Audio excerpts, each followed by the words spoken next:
E muito certo em poder afirmar que esta noite vai ficar registrada em nossa história. Glória a Deus. Aleluia. Eu acho que você não entendeu, eu vou repetir.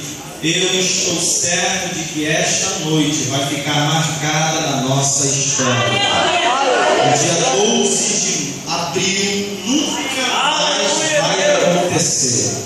Este domingo foi feito somente para hoje nós estarmos vivendo. Então tudo que você puder fazer, faça, porque hoje nunca mais vai existir. O dia daqui a pouco vai acabar. E quem sabe, até o final do culto, nós vamos estar com Ele. Queridos irmãos, princesas e príncipes do Senhor, abram sua Bíblia junto comigo no Evangelho de Mateus, capítulo 25, aonde se reside o tema desta festa dos jovens. Quantos anos?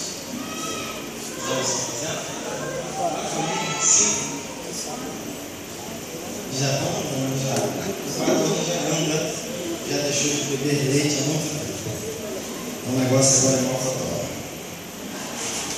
Queridos, eu quero parabenizar os jovens, eles estão lindos. Eu quase vim com um copo com vocês.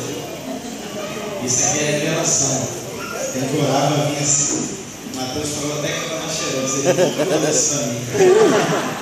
Isso é revelação. Deus está na casa. Ele faz essas coisas com a gente.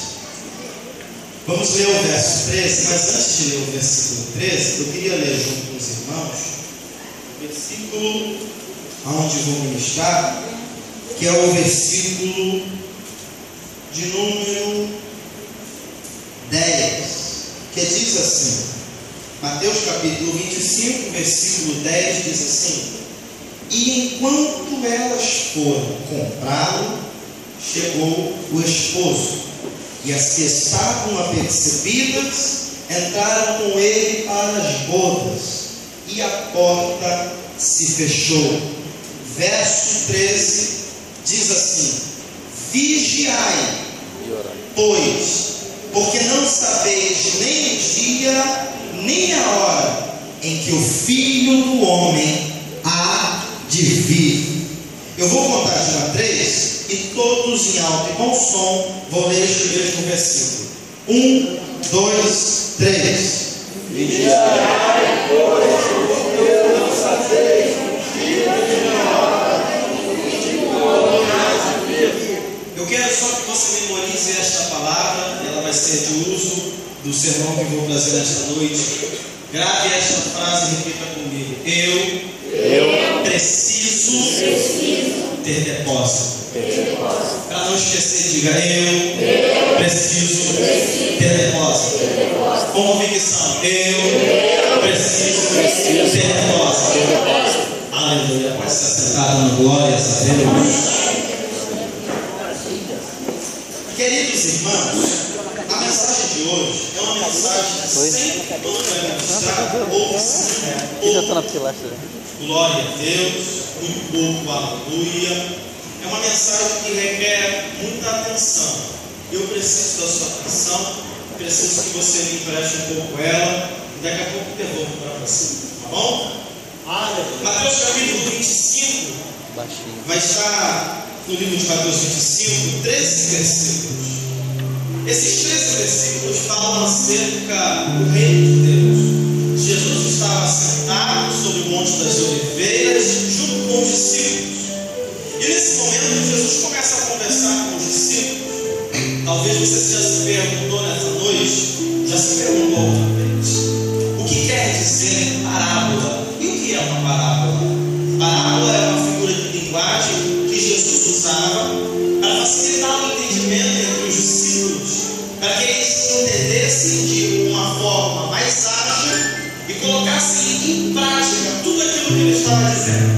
Então, parábola é uma figura de linguagem específica para melhorar o nosso entendimento. Jesus começa a parábola de Mateus 25 falando de um casamento judaico. Esse casamento judaico que Jesus está citando aqui como exemplo, ele diz que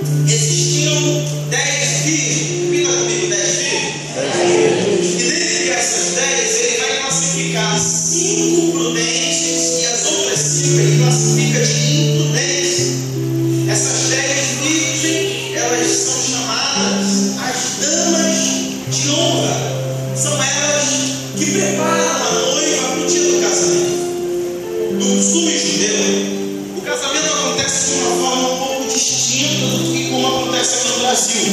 No Brasil, o noivo tem que ficar no altar esperando a noiva. Em Israel, a noiva fica no altar esperando a noiva. E é isso que Jesus está querendo tratar conosco. A noiva precisa estar pronta, porque o noivo está à porta. E o noivo não pode casar com uma noiva que não esteja pronta. Ele precisa entrar e encontrar a noiva preparada. Existe uma frase que é usada em muitos lugares que diz: se prepare, Jesus está voltando. Mas esta frase acaba se tornando uma grande fatalidade no nosso meio. Por quê? Porque se nós continuarmos a nos preparar, a gente vai acabar ficando aqui. Porque já é a última hora e nós precisamos estar prontos nesta noite. Jesus detalha todo esse casamento. E ele vai dizer que 5 das prudentes, elas tinham azeite consigo e tinham depósito. As imprudentes só tinham a lâmpada. Repita comigo: só tinham a lâmpada. Irmãos, ter ministério, ter compromisso com Deus, não é só ter lâmpada. Ter lâmpada, todo mundo pode ter. Nós precisamos entender que não adianta estar na classificação de separado, estar na classificação daqueles que vão se encontrar com Deus, se eu não tenho depósito para encontrar com Ele.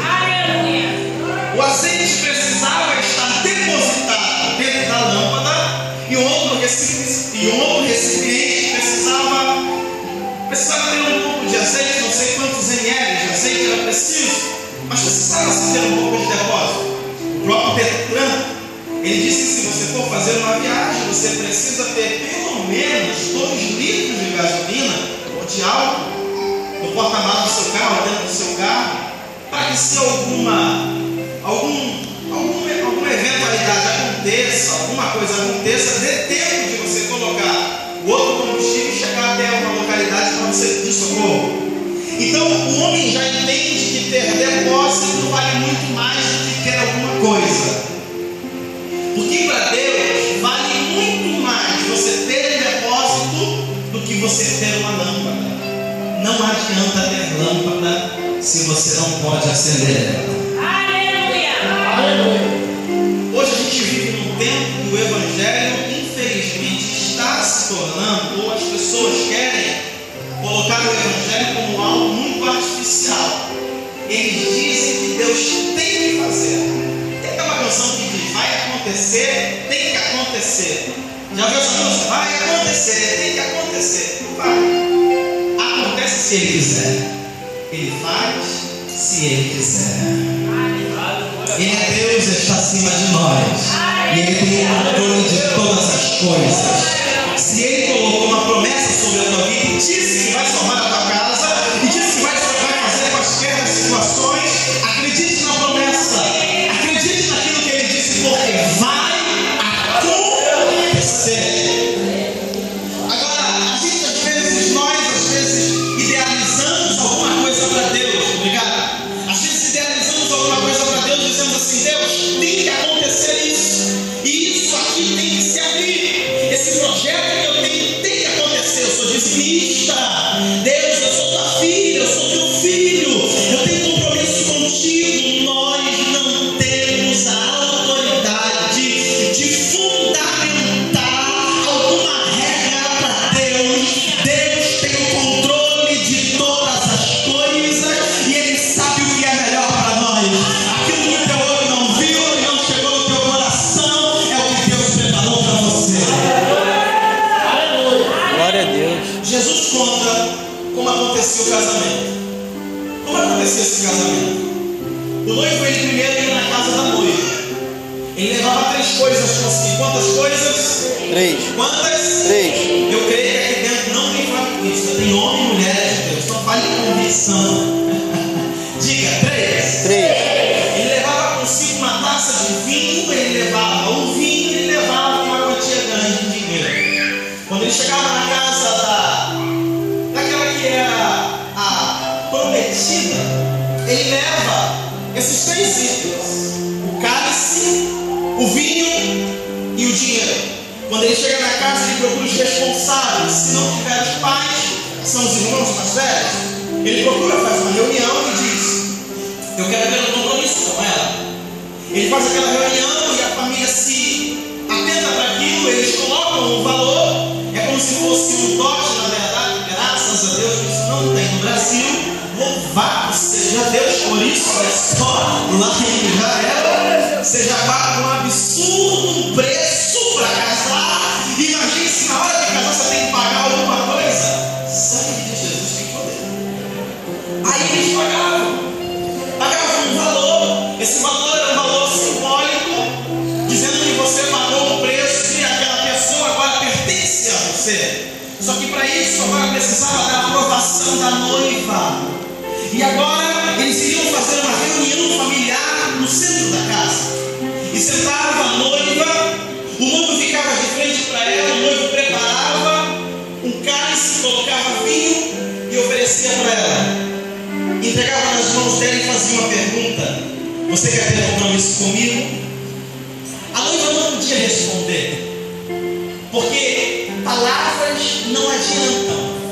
A noiva precisava beber o vinho.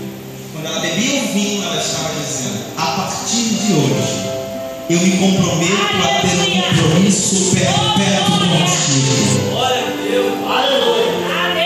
Jesus, sabendo do costume, ele conta isso para os discípulos. Então a noiva se responsabilizou de ter um compromisso ilimitado com o noivo. Agora vai acontecer o casamento. O casamento vai acontecer. Então o noivo separava 10 mulheres da sua família ou de sua confiança para preparar a noiva. Por quê? Agora a noiva conheceu ele. Só que a noiva precisa aprender a agradar o noivo. E quem vai ensinar a noiva são as 10 filhas, gente. As 10 mulheres de confiança do noivo. E elas vão para um lugar e levam a noiva. O noivo faz uma declaração de amor para a noiva antes de ela sair da presença dele. O noivo diz assim: eu vou para a casa do meu pai preparar um lugar especial para você. Isso te recorda alguma coisa? João capítulo 14, o verso 1 diz: não turbe o vosso coração, credes em Deus, credes também em mim. Na casa de meu pai há muitas moradas, porque se não fosse assim eu não vos teria dito: vou para lá preparar-vos um lugar. Louvado seja esse noivo que antes de tudo preparou para nós um lugar para nós estarmos com ele. Eu quero começar a pregar nesta noite uma mensagem que venha começar a trazer um temor para o teu coração neste momento. Nós precisamos entender que o noivo está à porta, e se ele está à porta, eu preciso estar com um comportamento de compromissado com ele dentro da porta, porque a qualquer momento ele vai entrar pela porta e eu preciso estar com ele. Aleluia. Ser cristão vai muito mais além de ter compromisso. Ser cristão é ser espiritual. Não dá para ser carnal. Você pode até tentar ser cristão carnal, mas não dá. Hoje de tarde, desde ontem às 8 horas da noite, os meus vizinhos quiseram colocar no bar da minha casa um som ensurdecedor com todas as músicas da qualidade de funk, de forró, de tudo que você pensar. Tem até uma música agora querendo defamar os homens de Deus, falando que homem não pode chorar. A Bíblia diz que homem que é homem, mulher que é mulher, tem que ter um coração quebrantado e confido diante de Deus. Lá dentro de casa eu falei assim: Senhor, tem que ser crente mesmo, viu? Tem que ser. Que a vontade que dá de você ligar para alguém, de ligar para a polícia, eu digo alguém, eu digo polícia, e de fazer uma reclamação coração, mas aí você pensa em todas as circunstâncias que podem acontecer e você precisa ter uma boa reputação diante dos vizinhos. E eles pensam que por você ser cristão, você é bobo. É que eles são ensurdecedores. Eu tenho uma filha que está com 3 meses de recém-nascido. Aí eu fiquei assim, eu falei, meu Deus, será que eles não sabem que ela precisa dormir? Quando eu fui dormir era quase, ou já era, 2 horas da manhã. Minha filha já estava dormindo, acordava, eu colocava para dormir, a mãe já tinha desmaiado, já estava dormindo. E quando foi hoje de manhã, estava um silêncio, parecia que não tinha acontecido arrebatamento. Não tinha som nenhum. Foi para a escola dominical e voltamos. Você vai entender o que eu vou dizer, porque para ser crente tem que ser espiritual. Voltei da escola dominical, cheguei em casa, estou vendo uma agitação, eles colocando as cadeiras de novo, colocando o som de novo. Eu falei, Jesus, que de novo. Aí colocaram de novo o som muito alto. As janelas lá de casa tremiam, parecia uma afronta. Aí daqui a pouco eu estava descansando para depois acordar e ler a palavra, que eu gosto de fazer isso com a mente bem refrigerada. A minha esposa me acorda e fala assim, filho, você precisa levantar e resolver o que está acontecendo lá em cima. Parece que não tem água na caixa. Eu falei, tá bom. Tive que sair de casa, subir na casa da minha mãe, que fica lá em cima, para ver o que estava acontecendo. Mas o percurso que eu fiz de sair de casa para ir na casa da minha mãe, que é logo do lado, os vizinhos estavam na porta. Aí eu respirei fundo, não olhei para eles, olhei para baixo, subi logo, porque eu sempre falo com todos os meus vizinhos, graças a Deus, e não quis falar com nenhum deles, eu estava chateado. Quando eu desci as escadas, eles estavam lá. Eu até tentei andar assim, mas aí a vizinha gritou, ei, você não vai falar não? Eu falei, oi, o outro falou a mesma coisa, oi, eu falei, não, depois eu falo. Aí veio outro aqui na frente, assim, estava bem próximo já do meu portão. Falou, oi, tudo bom, filhão? Tudo bom. Deu um sorriso para ele. Entrei. E eu fiquei meditando, eu falei, Espírito Santo, a gente mesmo sem querer, a gente tem que mostrar um sorriso. Porque eu não represento Melquisedeque Júnior. Eu represento Jesus Cristo na terra. Jesus, ele agiria diferente, porque a maior vingança que existe para um cristão é o amor. Aleluia! Porque a gente só dá aquilo que a gente tem. Glória a Deus! A gente só oferece aquilo que a gente tem. Não ofereça aquilo que você recebe, porque nem sempre o que você recebe é o amor. Aleluia! O que vai acontecer aqui dentro desse episódio é que Jesus está contando essas parábolas. Essa parábola, os discípulos já começaram a compreender. Só que Jesus vai dizer que no momento em que o noivo está vindo para buscar a noiva, nesse momento, as 10 mulheres que estavam preparando aquela noiva, elas estavam dormindo. Um absurdo. Repita comigo. Elas estavam dormindo.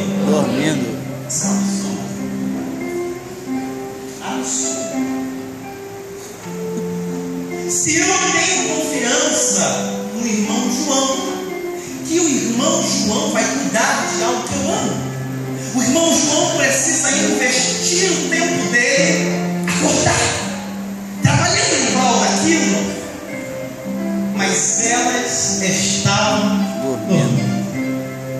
E sabe o que o texto vai dizer? Isso aperta o meu coração e eu vou ter que entregar tudo que Jesus disse. É que elas dormiram porque o noivo atrasou. O noivo atrasou para elas porque elas contabilizaram o tempo que o noivo viria. O noivo não disse que tempo viria. Então, se ele não disse tempo, ele não atrasou. Aleluia! Oh, glória! Maravilha! Eu nunca posso dizer, pastora Rita, a senhora se atrasou. Se ela não me disse o horário que ela ia chegar. Aleluia! A Bíblia vai dizer que elas dormiram porque ele se atrasou. Ele não se atrasou. Elas colocaram um tempo e pensaram, em tal hora ele vai vir. Só que antes que elas imaginassem,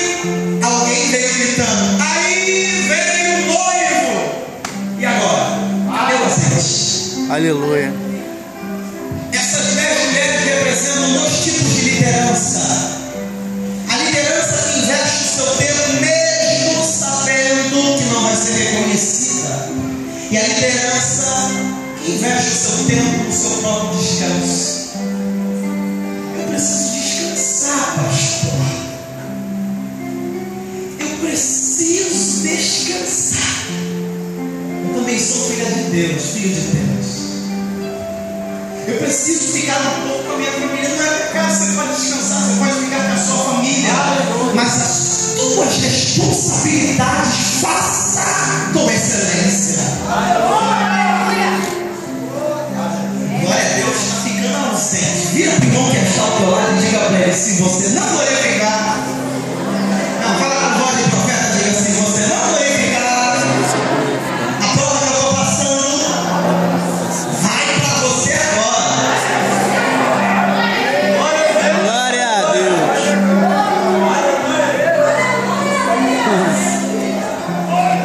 Quem quer ficar com prova?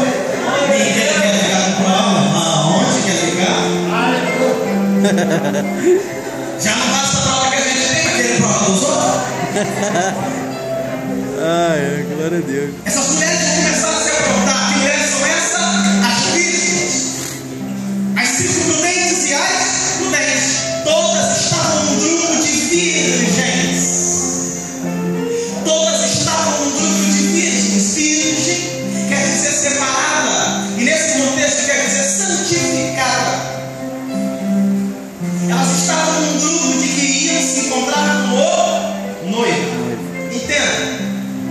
Todas tinham lâmpada, todas tinham azeite na lamparina, mas todas estavam dormindo.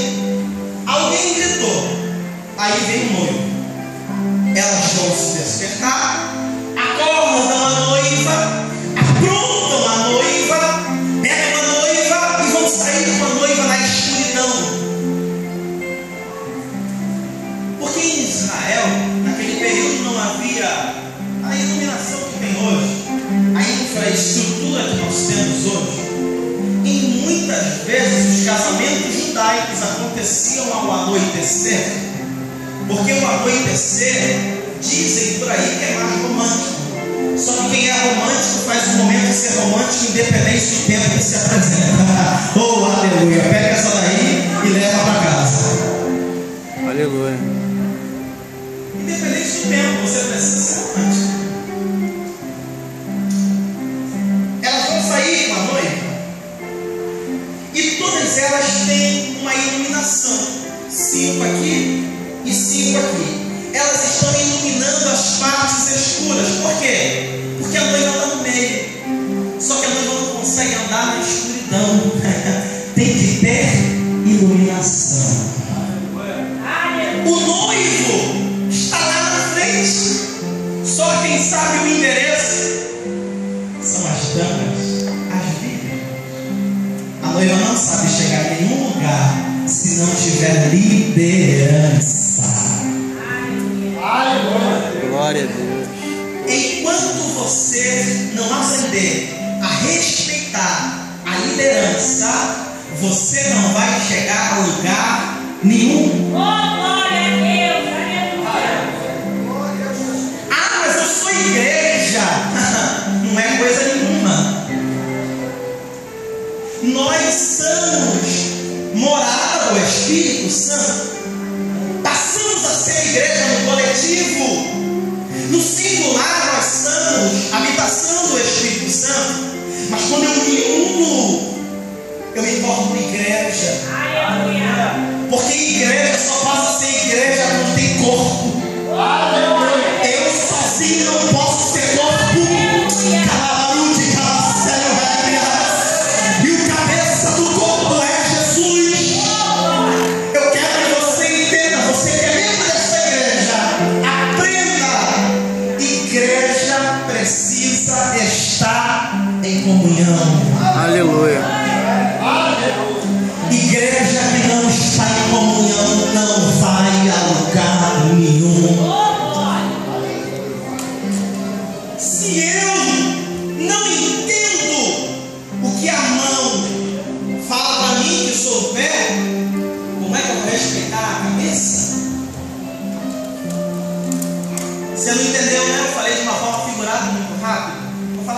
cá para você entender.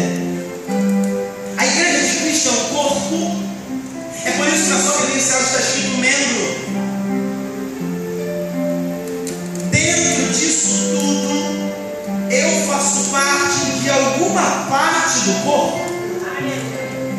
Se eu sou o pé, digamos assim, e não respeitar o Mateus, que é a mão,